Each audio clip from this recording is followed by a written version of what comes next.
এই পিলার এরকম বেঁকা চুকা কেন? ওরে আরে আরে মিস্ত্রি সাহেব আসতে, দেখে শুনে যান। আরে ভাই, আপনি এই বাড়ির কাজ কার দিয়ে করাইছেন? এই রড ছট সব বেঁকা টেকা, আবার পিলারের কি অবস্থায়, একটা কাজও তো হয়নি। এইসব মিস্ত্রি দিয়ে কি জন্য কাজ করাইছেন? কাজ তো সবই ভুলভাল। আপনার এই বাড়ির কাজ দেখে তো মনে হচ্ছে বাড়ি বেশি দিন টেকবেন না। আরে ভাই, আমি তো বুঝতে পারিনি, আগে জানলে তো আমি আপনার দিয়েই কাজ করাতাম। যাই হোক ভাই, ভুল যা করার করেই ফেলেছি, বাকি যে কাজটুকু আছে এটুকু আপনিই করে দেন। আমি কিভাবে এখন বাড়ির কাজ? আমার হাতে তো মেলা কাজ, আগে বললি নাই করতাম। যাই হোক, আপনি একটু কাজটা করে দেন ভাই, নাইলে আমি বড় বিপদে পড়ে যাবো। আচ্ছা, আপনি যেহেতু এত করে বলতেছেন আমার দিয়ে কাজটা করাবেন, তাহলে আমার কিন্তু এক সপ্তাহ দেরি হবে না। আমার ওই হাতের কাজটা আগে সারতে হবে, তারপরে আপনার কাজটা ধরবো। আচ্ছা ভাই, আমি ওই মিস্ত্রিরে বলে কাজটা বন্ধ করাচ্ছি, আপনি আগামী সপ্তাহে এসে কাজটা করে দিয়েন। আচ্ছা ভাই, থাকেন তাহলে, আমি আগামী সপ্তাহে এসে আপনার বাড়ির কাছে হাত দিব। ঠিক আছে ভাই। আচ্ছা ভাই, আসি তাহলে। কি জন্যই ডাকলি বল? ভাই কি বলবো বলেন, ওই সজীব মিস্ত্রি আমার কাজে সব জায়গায় যেয়ে বাধা দিচ্ছে। আমি যেই জায়গায় যে কাজ করতেছি ওই জায়গায় যাই আমার কাজটা নষ্ট করে দিচ্ছে। কেন এ কাজ করছে কেন? তোর সাথে ওর কি ঝামেলা? ভাই ঝামেলা তো কিছু না, ওই এক জায়গায় আগে একসাথে কাজ করছিলাম, ওই জায়গাতে রড সিমেন্ট চুরি করে ও লোক দিয়ে বিক্রি করেছে, পরে আমার দোষ হচ্ছিল। পরে আমি মহাজনের কাছে সত্যি কথা কয়ে দিছি, এবার তারপরে তো আমার উপর রাগ করে রয়েছে। আর তাছাড়াও সেই দিন একটা ঘটনা ঘটিল, সেই জন্য আরো বেশি আমার নামে বদনাম গায়ে বেড়াচ্ছে। কি ঘটনা খুলে বলতো? জি ভাই শোনেন তাহলে।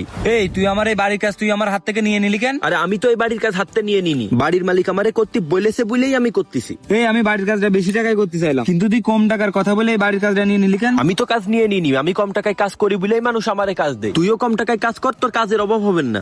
এই আমার মতো একটা ভালো মিস্ত্রি কম টাকায় কাজ করবে, তুই ভাবলি কি করে? আচ্ছা আমিও ভাবতেছি না তোরও কাজ করা লাগবে না, কম টাকায় আমি কাজ পালি করতে থাকবো, আর তুই বেশি টাকার আশায় এরকম কাজ না করে বসে থাক। তুই কিভাবে কাজ পাস সেটাও আমি দেখে ছাড়বো। হ্যাঁ যা, নিজে কাজ করবে না, মানুষেরও কাজ করতে দেবে না।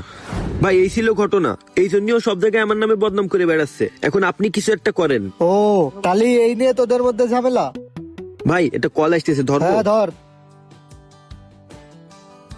হ্যালো, আসসালামু আলাইকুম চাচা।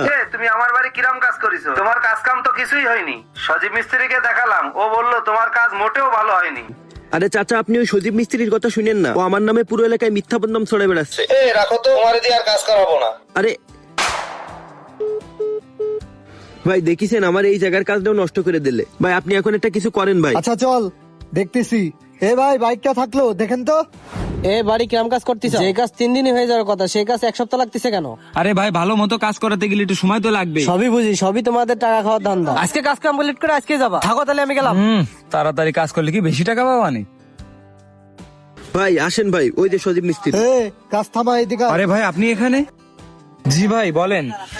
তোর এর সাথে কি ঝামেলা রে? তুই এর কাজ সব জায়গা নষ্ট করে দিচ্ছিস কেন? ভাই আমি এমনি এমনি তো আর ঝামেলা করতেছি, ওই সব জায়গায় যে কম টাকায় কাজ করে বেড়াচ্ছে, আর আমার এদিকে সব কাজ বন্ধ হয়ে যাচ্ছে। তোর কাজ বন্ধ হয়ে যাবে না? তুই এত বেশি টাকা নিস কেন? ও কম টাকায় কাজ করছে, তুইও কম টাকায় কাজ করবি, তাহলে তোরও কাজের কমতি হবে না। হ্যাঁ ভাই, আমি ওরে এক কথাই বলি, কিন্তু ও আমার কথা শোনে না, নিজেদের মধ্যে ঝামেলা করে আমার কাজটা নষ্ট করে দিচ্ছে। শোন, তোরে ভালোভাবে বলে দিচ্ছি, নেক্সট টাইম নিজেদের ভিতরে কোনো ঝামেলা করলি তোর কিন্তু এই এলাকায় পা রাখতে দিব না। যা বললাম কথাটা মাথায় রাখিস। আচ্ছা ভাই, ঠিক আছে। নিজেদের লাভের আশায় অন্যের ক্ষতি করতে আমরা অনেকেই দ্বিধাবোধ করি না, কিন্তু আমাদের একটা কথা মাথায় রাখা উচিত, অন্যের জন্য গর্ত খুললে নিজেদেরই সেই গর্তে পড়তে হয়, কোনো না কোনো ভাবে নিজেদেরই ক্ষতি হয়ে যায়। তাই অন্যের ক্ষতি করার কথা চিন্তা না করে সৎভাবে কাজ করুন, ইনশাআল্লাহ আপনার কাজেও বরকত আসবে। আর ভিডিওটা ভালো লাগলে এখনই শেয়ার করে দিন এবং আমাদের পেজটা ফলো করে দিতে ভুলবেন না।